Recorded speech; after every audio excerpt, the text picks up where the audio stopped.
this morning here in the World Population Day 11th, which is on Saturday, in this COVID-19, we thought it's important that we celebrate this day as much as we have a challenge.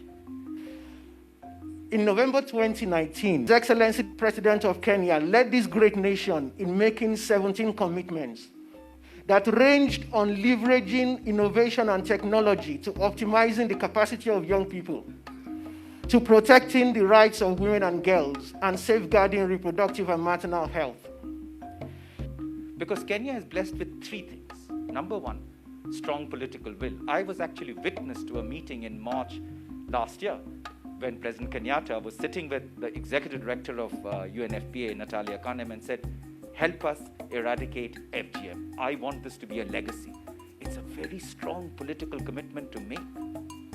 People have asked me, is it possible to end a practice that is so ingrained in culture in 2 years? And my answer is simple. As a society, in 3 weeks of the COVID pandemic, we have stopped shaking hands. If politicians can stop shaking hands in 2 weeks, we can end FGM in 2 years. UNFPA country representative, for your quite insightful remarks, and we thank you for the support that you have all actually been giving the NCPD as it carry out its mandate.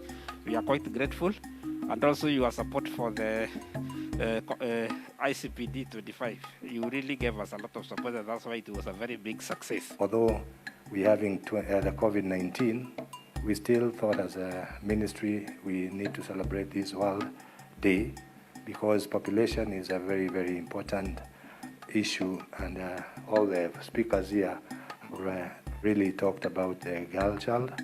And of course, we know we need to take care of our girl child and women. Kenya plays its rightful place in the League of Nations and is never left behind when it comes to respecting the rights of children and women.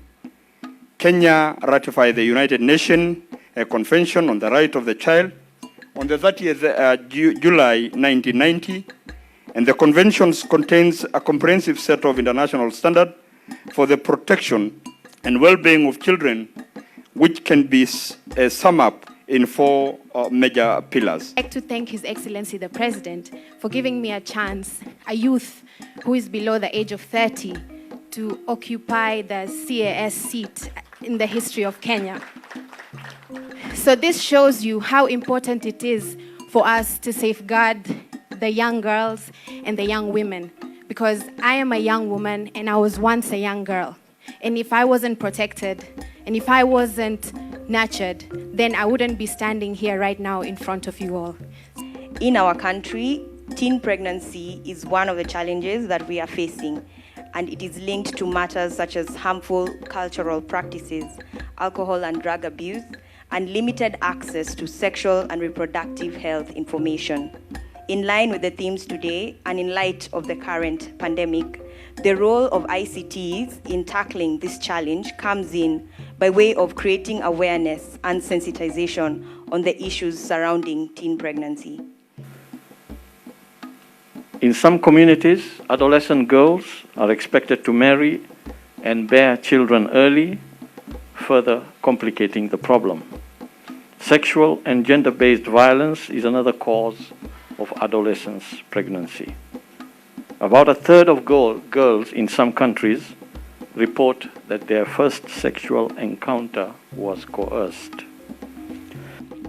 Celebrating World Population Day matters as it highlights the problems associated with high population, which right now stands very close to 8 billion.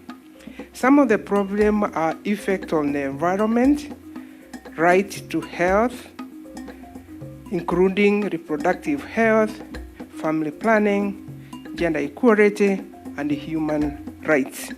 It is a commitment that we have taken, and from where we sit in Treasury, Madam Kobe, we want to assure you that we'll be working with you.